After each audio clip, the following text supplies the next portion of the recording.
Lobries and Gentlegrams, in today's episode of Lobry in Gentleland, the battle of the behemoths boiled to the brim when the trim twin of Tupac totally tallied up the win. The dim night of May 3rd brought the bright morning of May 4th, and by Cinco de Mayo it seemed like the slaughtering of the sexy red stunt double had officially run its course. This was the day that we got one of the Heart Part 6s, where Mrs. Marilyn Monroe VHO sent Kendrick his best wishes. Kendrick sweeped and cleaned like dishes, baked the BBL buffoon like knishes, and 1 year ago we saw the battle officially diminish. The Heart Part 6 actually has a lot of beauty within it when you think of the meaning of its title and the artists who kept on winning. So let's take a look at this song and its series, the ones from both Drake and Kendrick, in case you were weary. First, hit that like and subscribe button if you like my theories. Now, Lobries and Gentlegrams, we have arrived at the final moment of the greatest rap battle in history, and if you guys haven't been keeping up, I did breakdowns on almost every single diss track, all the way at the beginning, the verse that kicked it all off, like that, all the way to the end with Not Like Us. I think the way the world thinks of Not Like Us today is exactly how they felt the moment that it was released. The second you heard that song, the beat, the chants at the end, about OV hoes, the hook,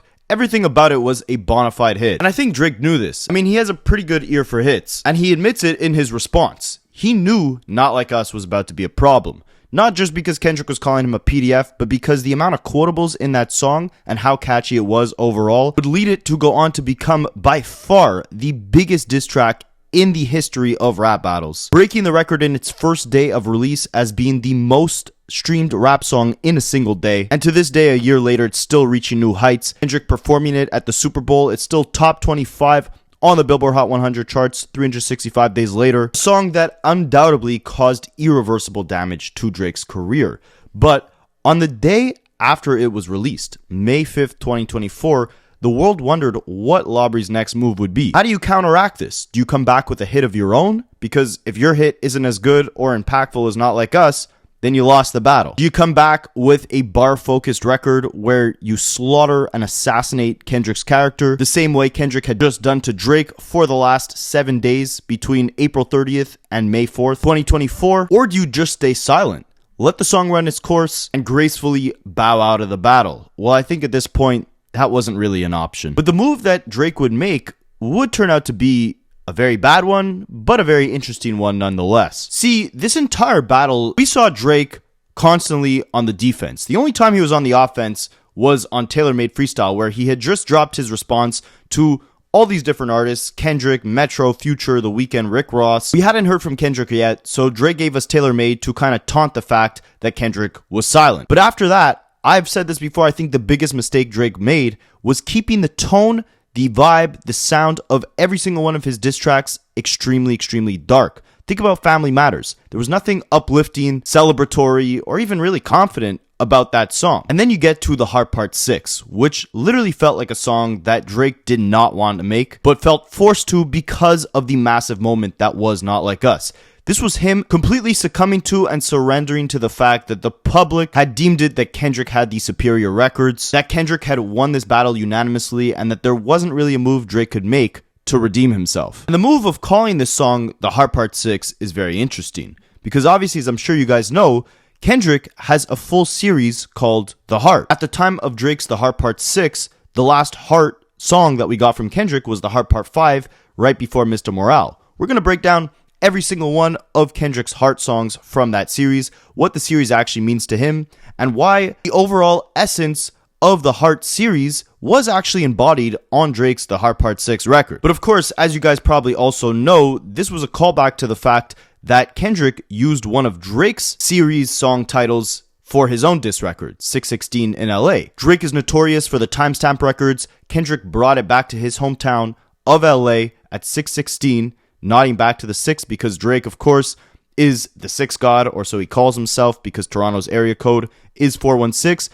But the date 616, June 16th, was actually the first day that Kendrick and Drake ever met in Toronto, way back in 2011. By calling this diss record the Heart Part 6, Drake is not only stealing that title from Kendrick's famous series, pulling a Young Thug since it's picking up where Kendrick left off. The last one, again, was the Heart Part 5, but it was also a clever double entendre because, again, Drake calls himself the 6 god. Plus, with Drake now having a song called the Heart Part 6, Did that destroy the opportunity for Kendrick to continue this series? Would we never see a Heart Part 6 from Kendrick himself since Drake just released one? What is the Heart series even about? Well, Kendrick's Heart series is actually a very deeply personal, evolving body of work that serves as a spiritual and emotional pulse check for both the artist and his audience. He's been releasing these Heart records ever since 2010, and each part acts as a reflective mirror, capturing Kendrick's mental, emotional, and social state at pivotal moments in his life and his career. It's not just a prelude to his albums. It's a raw, unfiltered self-audit that gives fans access to the man behind the art. The Heart series is about personal introspection, each installment revealing Kendrick's internal struggles, his insecurities, ambitions, traumas, his growth. The series shows his evolution from a hungry, up-and-coming rapper to a complex thinker wrestling with fame, responsibility, and morality. These songs often expose vulnerabilities that we don't necessarily see from some of his other music. He uses the Heart series to reassert his purpose within hip-hop. He talks to the culture, sometimes humbly, other times defiantly, letting listeners know where he stands in the artistic and political landscape. It's his mission statement, with each new Heart installment being reshaped by maturity, context, and the world around him. Especially in the later parts, Kendrick zooms out to talk about broader issues: America's racial wounds, violence, mental health, media narratives, and collective trauma. He acts as a cultural medium, using the songs to process and communicate not just his own pain, but that of the community. These Heart songs typically drop right before a major album release, and they act as emotional preludes. They don't necessarily preview the sound of the album, but they prepare you for the intention behind it. You could kind of think of them like the why before the what. And by opening up, Kendrick invites listeners to do the same. These tracks are confessional, stripped of commercial polish, and meant to build empathy. It's where Kendrick sheds the persona and speaks as Kendrick the human being, wrestling with the weights of his identity, influence, and his calling. The Heart Part 1, released in 2010, is the introduction to it all and carries this raw passion. He deals with themes of his love for hip-hop, his ambition, early struggles, and authenticity. The lyrics focus on introducing Kendrick as a grounded, thoughtful MC from Compton, wrestling with personal pain and creative purpose. He discusses love, the streets he grew up on, and his identity. The purpose of the song was to establish his emotional honesty and mission to speak truth in his art, signaling the start of a deeply introspective journey. By the Heart Part 2, released in the same year, the tone becomes a little more emotionally heavy and reflective, dealing with themes of pressure, pain, the duality of success, and inner conflict. Kendrick opens up about fame's psychological toll, survivor's guilt, and the burden of leadership, a dialogue within his own conscience. Describing the song, Kendrick said, "I remember saying to myself, I just want to show a spew of emotion on a record. I don't care how long the bars are, but people are literally going to have to feel me. I told myself that if I can't connect that way, then it ain't no point in me just putting out a bunch of good words together. So that spaz out towards the end, where I choke up and lose my breath, I want to keep all of that." This was the Heart song we got right before Kendrick released Section 80. But fast forward 2 years later, 3 days before he released Good Kid, Mad City, his major label debut, we get the Heart Part 3. Featuring Ab-Soul and J-Rock, they all reflect on their growth and their loyalty to each other. It also focused on Kendrick's struggles growing up in Compton, obviously being the preface for what we got on Good Kid, Mad City. And it was recorded just 3 days before the release of that project. I still think the opening bars of this song are some of the most powerful Kendrick has ever spat, saying, "When the whole world see you as Pac reincarnated, that's enough pressure to live your whole life sedated. Find the tallest building in Vegas and jump off of it, but I can never rewrite history in a coffin." Then you gotta fast forward about 4 years until we saw the next Heart song, which was of course the Heart Part 4 in 2017, right before the release of his third major label studio album. Damn, we got this aggressive, assertive, and political song touching on industry dominance, political critique, moral challenge, and saw Kendrick swinging at fake rappers and a corrupted system. It almost seemed like this beef with Drake was being calculated as Kendrick recorded this Heart Part 4 song way back in 2017, with him ending it saying, "Y'all got till April the 7th to get your stuff together." It's here where Kendrick claims the throne, fusing political fury with spiritual challenge. And then, following the theme of releasing a Heart song before his next project, by 2022, right before Mr. Morale and the Big Steppers, we get the Heart Part 5, which was a much more empathetic, mature, and reflective record than we saw on the Heart Part 4 just a couple years before. It dealt with some heavy themes of identity, grief, transformation, compassion, legacy. It even included a music video which saw Kendrick using deepfake technology and rapping from the perspectives of public figures like Kobe Bryant, Nipsey Hussle, and Kanye West, unpacking trauma and media narratives, with the overall song positioning Kendrick as a vessel for collective pain and empathy. It wasn't just about him anymore. It was about the culture, preparing the listener for the therapy-focused album that was Mr. Morale and the Big Steppers. Now we get to 2024, when Drake's back is up against the wall, the world waiting on his response to Not Like Us. And I will say this, the one similarity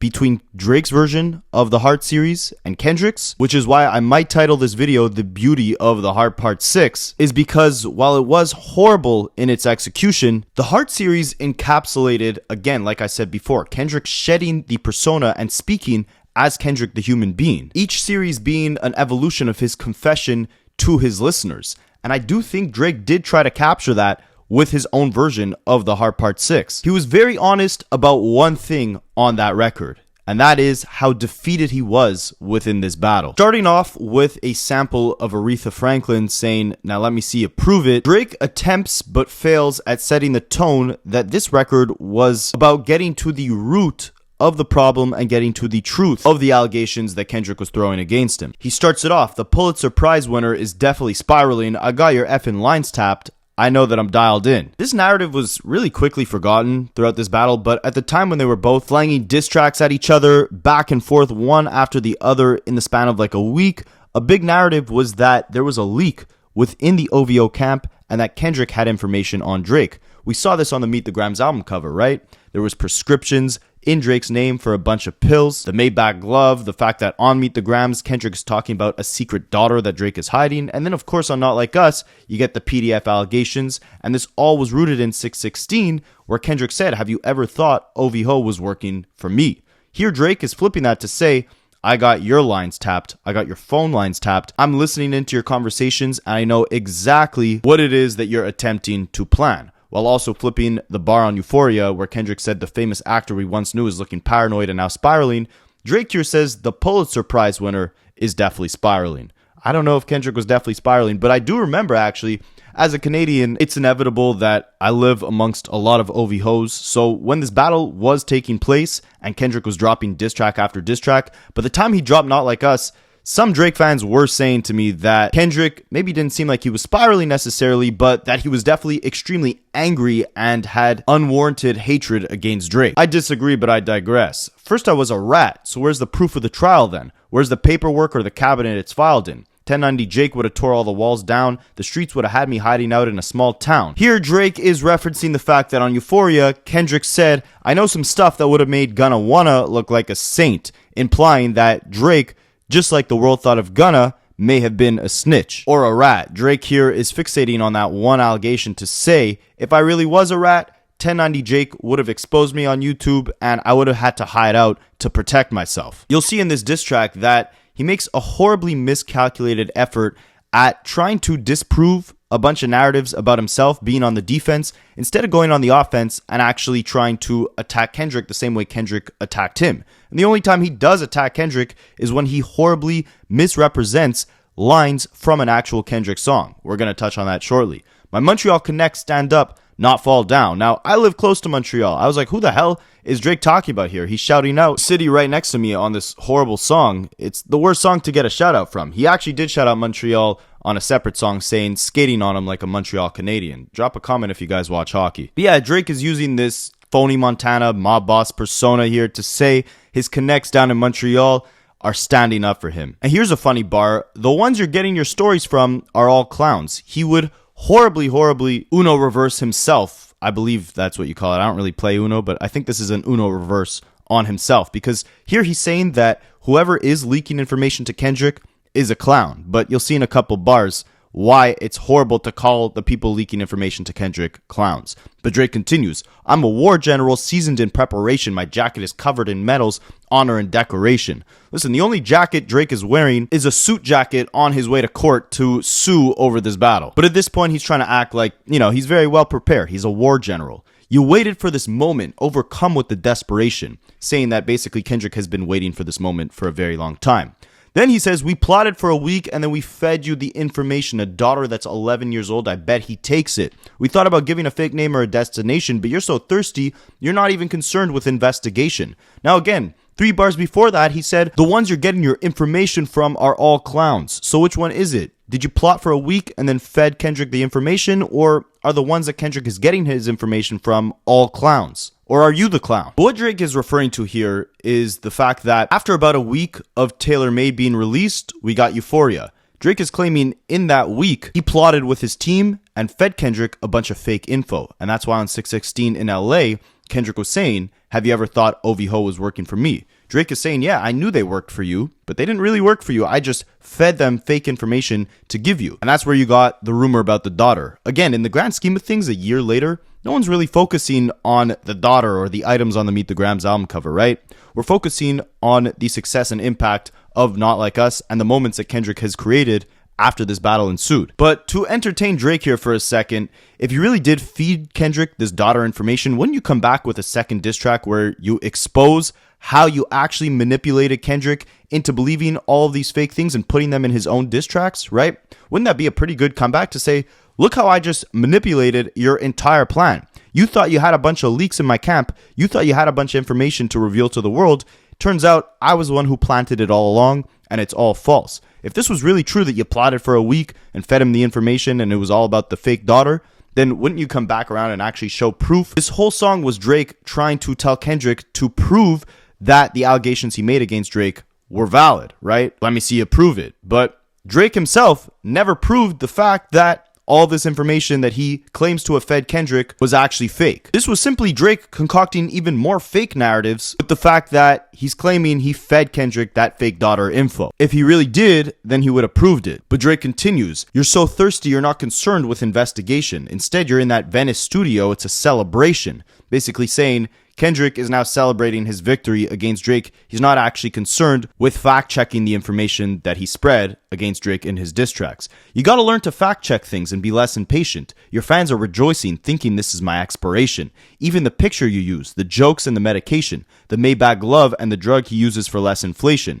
He's talking about the Ozempic prescription pills on the Meet the Gram album cover, which are used for weight loss, aka less inflation. And again, it wasn't the items on the Meet the Grams album cover that led to Drake's expiration. It was the fact that Kendrick pulled his cultural card on Not Like Us, which, by the way, I just dropped a 1.5 hour breakdown of Not Like Us and the victory lap Kendrick has been on since that record, so definitely check that out. Maybe I'll leave it as a link in the description. Master manipulator, you bid on the speculation. You're dumb and reactive. I'm petty with dedication. And here is where he gets into his Shade Room TMZ style gossip column bars about Whitney and Dave Free, thinking again that a bunch of gossip that there's no proof on will actually be enough to win Drake this battle. Obviously on Family Matters, Drake accused Kendrick of A, abusing his fiance, B, cheating on his fiance, and C, his fiance cheating on him and having a kid with his manager, Dave Free, that Kendrick is now raising. So Drake raps, what about the bones we dug up in that excavation? And why isn't Whitney denying all the allegations? Why is she following Dave Free but not Mr. Morale? You haven't seen the kids in 6 months. The distance is wild. Dave leaving heart emojis underneath pics of the child. This is in reference to the fact that Whitney, Kendrick's partner, the mother of his 2 kids, is following Dave Free on Instagram, but not Kendrick Lamar. Keep in mind, Kendrick Lamar never uses Instagram unless it's to post diss tracks against Drake. Coming up with more fake information saying that Kendrick has not seen his kids in 6 months, right? Like he said on Family Matters. Why did you move to New York? Are you living that bachelor life? Again, unverified information. You're talking about Kendrick not being able to prove anything, but you're still making these baseless claims, not bringing any real facts to the table, except for some Shade Room tea that Dave Free is following Kendrick's partner, but Kendrick is not following her on Instagram. As if they can't live real lives outside of social media, connecting offline. But now we get to where Drake finally goes on the defensive again to address all the PDF allegations within Not Like Us. Stating, speaking of anything with a child, let's get to that now. This Epstein angle was the thing I expected. Oh man, this was like one of the worst bars he rapped throughout this entire battle. Could be the worst one, right? Because Kendrick never said nothing about Epstein. And why were you expecting that Kendrick would take the angle comparing you to Jeffrey Epstein, right? One of the worst human beings in human history. I mean, Drake even made reference to this on Taylor Made before Kendrick dropped any PDF bars. He said, talk about Drake liking young girls, it's a gift for me. Why did you expect that? You would have only expected that if you knew that maybe there wasn't validity to the claims, but they were at least previously heavily discussed rumors, which is why it's crazy to me that he's now suing over this song and stating that UMG and everyone involved in promoting the song knew that the allegations were false, when it was literally Drake initially who emphasized that this should be an angle Kendrick takes based off rumors that were already circulating, and emphasizing again that he knew Kendrick would take a similar angle to comparing Drake to Jeffrey Epstein. Drake was aware of all the suspicious behavior that was posted on the internet and discussed about himself long before Not Like Us was ever released. He continues, TikTok videos you collected and dissected, instead of being on some direct stuff, you rather pick up your pen and misdirect stuff. Basically, instead of just, dissing me on stuff that is proven to be facts, you instead went on TikTok, found a bunch of videos of me doing some weird things with a 17-year-old on stage. All those Millie Bobby Brown stories, which Kendrick never name-dropped Millie Bobby Brown, but Drake proceeds to on the Hard Part 6. But he's emphasizing that Kendrick heard all these rumors and then decided to use them as actual factual disses against Drake on records like Not Like Us. And if the Epstein bar wasn't the worst thing on the Hard Part 6, then this set of bars definitely takes the cake. My mom came over today and I was like, mother, wait a second. That's that one record where you say you got MOLSted. Oh, F me, I just made the whole connection. This is about to get so depressing. This is trauma from your own confessions. This is when your father leaves you home alone with no protection, so neglected. That's why these PDF raps and stuff you're so obsessed with. It's excessive. On the song Mother I Sober off Mr. Morale and the Big Steppers, Kendrick delves into traumas that he faced as a child, rapping bars like, family ties, they accused my cousin. Did he touch you, Kendrick? Never lied, but no one believed me when I said he didn't. Basically, his mother was so inflicted with her own childhood trauma that when she questioned if Kendrick himself had experienced similar abuse, she didn't believe him when he said he didn't because of the hardships that she had faced when she was a child. Drake here completely misreads the lines of that record, falsely stating that Kendrick had been abused as a child, and stating that that's the reason why he's so obsessed with accusing Drake of being a PDF, because he had some traumatic experiences with PDFs when he was a child. But again, Kendrick on that song that Drake is referencing emphasizes that he was not abused, but instead his mother did not believe him when he said he never was. How are you going to say come with proof, and then literally when Kendrick gives you physical proof in the form of a song, you completely misrepresent it to try to concoct a false narrative about Kendrick being abused? And you're using that to say that, oh, these PDF allegations were obviously BS and based off your own trauma, even though Kendrick never actually experienced this trauma that you're stating he did. Completely invalidating your argument and also adding more fuel to the fire in the fact that you feel guilty about being accused of being a PDF, while giving the audience no real reason to think that Kendrick concocted this narrative based off of stuff that he experienced in the past. They're acting like it's so aggressive, but you just never known affection. I don't want to diss you anymore. This really got me second guessing. And this is again where Drake starts to wave the white flag, right? But before we touch on that, there is a theory from the OV Hoes that just like how Kendrick's mother didn't believe Kendrick when he said he didn't get abused, Drake could be stating here that he also does not believe Kendrick when he says he wasn't abused. And he's referencing Mother I Sober to emphasize the fact that Kendrick really did experience this trauma, but he still hasn't been able to deal with it and is hiding it from himself. And just like his mother not believing him, Drake doesn't as well, and says that because of all that repressed trauma, you're now concocting these false narratives about me doing the same thing to A minors that you experienced as a child. I don't know. I don't think the rabbit hole gets that deep. I think Drake literally just misrepresented and misunderstood the lyrics in that song. But yeah, he's waving the white flag here to be like, this is getting way too dark and it's all off the basis of your own trauma, so I don't even want to diss you anymore. It's got me second guessing because I feel like this has taken a really dark turn, and again, all based off your own trauma. But subconsciously, this is just Drake, again, backing out of this battle, saying it's gotten to a place where we're at a point of no return. You're calling me a PDF on an anthem, an absolute club banger that I know I will never hear the end of. So at this point, I think it's just fair for me to bow out, chalk it up to you not telling the truth, all these allegations being BS and being a result of you getting abused as a child. He continues, touch my body by Mariah Carey play, you probably start reflecting. This is actually not a terrible bar if Drake's narrative was true, right? Touch my body by Mariah Carey, and Kendrick starts reflecting on his past traumas. But again, Kendrick emphasized he didn't actually have those traumas that his mother believed He did. Drake continues, I never been with no one underage, but now I understand why this is the angle that you really mess with. Just for clarity, I feel disgusted. I'm too respected. If I was with young girls, I promised I would have been arrested. I'm way too famous for the stuff you just suggested.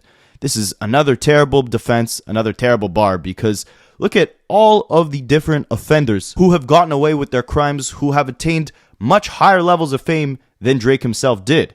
Even look at the ones who are currently convicted, like Harvey Weinstein, or ones who are no longer on this planet, like Jeffrey Epstein. It took decades upon decades for them to actually end up getting arrested, right? So Drake saying, if this was really true, I promise you I would have been arrested because I'm too famous to be getting away with this type of stuff. It's the complete opposite. When you have the access to money and power, that's when you can get away with crimes the easiest. This whole song was so backwards in its logic, starting from Drake calling the people feeding Kendrick information clowns, but then saying he's the one feeding Kendrick information, to then misrepresenting Kendrick's bars to say this is the reason why you're calling me a PDF, to then saying if I really was a PDF, I'm too famous, I would have already been arrested. It's all a lyrical contradiction. It's the opposite. If Drake didn't have the money and the fame, he would have been arrested if he actually committed any crimes. I'm not saying he did. Everything's alleged. Don't come sue me. But he continues, but that's not the lesson. Clearly, there's a deeper message. Deep cuts that never healed, and now they're getting infected. Like if Dave really effed your girl and got her pregnant. Talk about breeding resentment. I'm not sure how to ease the sentiment. This stuff's too intimate. I'm praying you recover from both incidents. Basically, the incident of Dave Free sleeping with Kendrick's partner and having a kid with her, and the incident of Kendrick as a kid being abused that his mother didn't believe him about. Again, two incidents that Drake simply invented. But you're a piece of crap, so this stuff is really no coincidence. Drake is not a name that you'll never see on no S-offender list. Easy does it. Did you ever think you'd see the day where you'd hear Drake on a song rapping? Drake is not a name that you're going to see on no S-offender list. Like, it's crazy that Not Like Us had him resorting to rapping bars like this. Absolutely insane. And it sounds like someone who's guilty, right? All of these bars. This Epstein angle was a thing I expected, or I'm way too famous for the things you suggested. I promise I'd have been arrested. Drake is not a name you'll see on an S-offender list. Well, yeah, your name is La Brianna. Drake is not the name they would have put on that list. But he also name drops Easy Does It, which is a reference to the Eazy-E song, Easy Does It, which was originally used as the sample for the song that kicked this whole beef off like that. He continues, you're mentioning A minor, but people got a B sharp and tell the fans who was it. You thought you left D flat? D major. Of course, this is a callback to Kendrick's bar on Not Like Us, trying to strike a chord, and it's probably A minor. Drake, you're saying you're mentioning A minor, but you got to be sharp about your accusations. B sharp also attempting to be a flip at the A minor bar, but there's actually no B sharp note in the chromatic scale. It doesn't exist. It's not a chord. Just like Drake misrepresenting the lyrics of Mother I Sober, he's now misrepresenting or misunderstanding musical theory and notes. So when he's not contradicting himself on this song, he's completely misrepresenting actual facts. It's also important to note when he raps this bar about A minor, he plays a G sharp chord. You hear piano in the background. And this could be a callback to the fact that Kendrick said trying to strike a chord, it's probably A minor. And here, Drake is not actually striking the chord A minor when he raps this bar. He continues with the musical chord notes saying, you thought you left D flat, D major. Like he said on Family Matters, there's only Big D and there's video proof. I think that could also be one of the worst bars off this entire beef. With him comparing his massive genitalia size to his big stature within the game. I'll do Rick Ross Air like that one flight from Malaysia. So a couple days before this track was released, Rick Ross's jet had actually experienced an emergency landing and a crash. He's also referencing the Malaysia Airlines flight that had randomly disappeared back in 2014. Drake here is really threatening Rick Ross that he's going to make him and his plane disappear. And then he's suing UMG over the threats in Not Like Us. Absolutely insane. I'm your baby mama's screensaver. This could also be in reference to Rick Ross, because I believe he did bring Rick Ross's ex-girlfriend to one of his shows when this whole beef kicked off. Could also be a reference to Kendrick's baby mother, right? Whitney. With unsubstantiated claims stating that Drake is her screensaver. I'm only effing with Whitney's, not Millie Bobby Brown's. I never looked twice at no teenager. Again, with the subconsciously guilty bars about teenagers. He used to be friends with Millie Bobby Brown. I said in my 616 in LA breakdown, you guys could check that out. There are pictures of Millie Bobby Brown on Drake's yacht back in 2017. I believe she was around 14 years old. He's referenced this in other songs stating, I don't mess with Millie Bobbies. I don't know why he's bringing this up here. Kendrick never made reference to Millie Bobby Brown. Maybe subconsciously, again, he feels guilty about it. And it was on another late night in 2023 when Drake rapped, weirdos in my comments talking about some Millie Bobby, bringing them jokes up to the gang, we get to really flocking. Again, this was released before Not Like Us.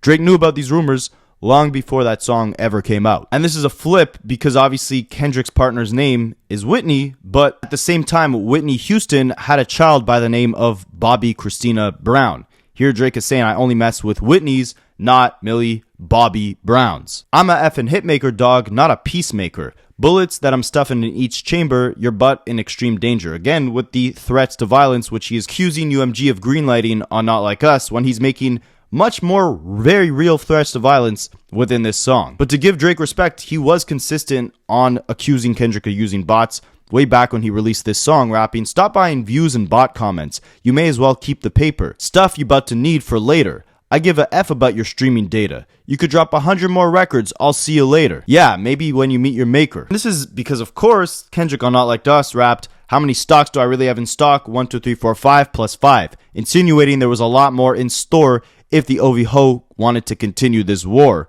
Drake is saying here, you could drop 100 more records. I've already tapped out, right? I don't want to keep this in. It's really got me second guessing. That's what he rapped a couple bars prior that we already reviewed. And he's also saying, I could give a F about your streaming data because at this time, it was crazy to see. This is really the first mainstream hip hop battle that we saw hit the charts, right? Each diss song was on streaming platforms. So you saw how Push-Ups performed compared to Euphoria, how Not Like Us performed compared to Family Matters.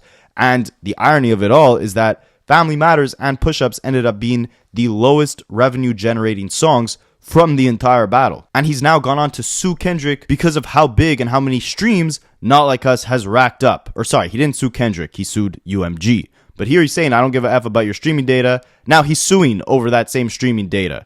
Yeah, you could drop 100 more records. I'll see you later, maybe when you meet your maker. I don't want to fight with a beater. It feeds your nature. If you're still bumping R. Kelly, you could thank the savior. Said if they deleted his music, then your music is going too. A hypocrite. I don't understand why these people praise you. So here he's referring to how Kendrick obviously calls himself the savior. He's saying that R. Kelly is really Kendrick's savior because, of course, on Family Matters, Drake also accused Kendrick of being an abuser the same way R. Kelly was. And what he's referencing here is the fact that at one point, Spotify threatened to deplatform R. Kelly and XXXTentacion's music. Now, the CEO of Top Dog Entertainment had been very critical about this potential move, stating in an interview that I had a conversation with Spotify and I expressed that I don't think it's right for artists to be censored, especially in our culture. How come they don't pick any other artists from any other genres or cultures? There are so many artists with different things going on, and they could have picked anybody. But it seems to me that they're constantly picking on hip-hop culture. My whole thing with that was, we got to fix the situation. And if it can't be fixed, then there's going to be a real problem. We're going to have to start pulling our music from the site. So you could see, it was Top Dog Entertainment threatening to pull their artist music from Spotify if they couldn't fix this situation. It was never actually Kendrick who threatened to pull his music if Spotify pulled R. Kelly's music. So another false narrative concocted by Drake when he's asking throughout this entire record for Kendrick to prove all of his allegations. He continues emphasizing that Kendrick is glazing R. Kelly, saying, sounding like you're sending him commissary when he needs some paper. Album dropping soon, no wonder you turned to a clout chaser instead of doing hard labor. Of course, implying that Kendrick had an album on the way, and that's why he concocted this entire beef, just to gain some attention for that project. Drake is saying, basically, he should have never engaged in this because he has an album dropping soon and it turned him to a clout chaser, leading him to pursue this beef with Drake. I'll see you when I see you, like Fantasia. Fantasia Barrino has a song called When I See You, and Drake here is saying, I'll see you when I see you. I'm not going to continue dissing here. And Whitney, you can hit me if you ever need a favor. And when I say I hit you back, it's a lot safer. I promise. And that's obviously in reference to the fact that Drake again accused Kendrick of abusing Whitney. Drake is saying, if I hit you up, it's going to be a lot safer than when Kendrick does. A double entendre on the word hit. And you could see here the massive amount of hypocrisy, over defensiveness, spinning of narratives, falsely representing and reading into Kendrick's own lyrics, and sounding extremely defeated in the process. This song did not accomplish anything positive for Drake. And it's not over yet. He has an entire spoken word outro of the song where he sounds even more defeated, saying, yeah, I'm not gonna lie, this stuff was some good exercise. Like, it's good to get out, get the pen working. It's like, bro, why did it take you this long to get your pen working? Why did it take Kendrick calling out your name to actually get your pen to start writing something decent? And not even that this is decent, but, you know, Drake is trying to imply that it is, and that this is like a high level of lyrical exercise for him. And it's all thanks to Kendrick starting this beef. But it's like, why couldn't you be this motivated to concoct something lyrical before this beef ever happened, right?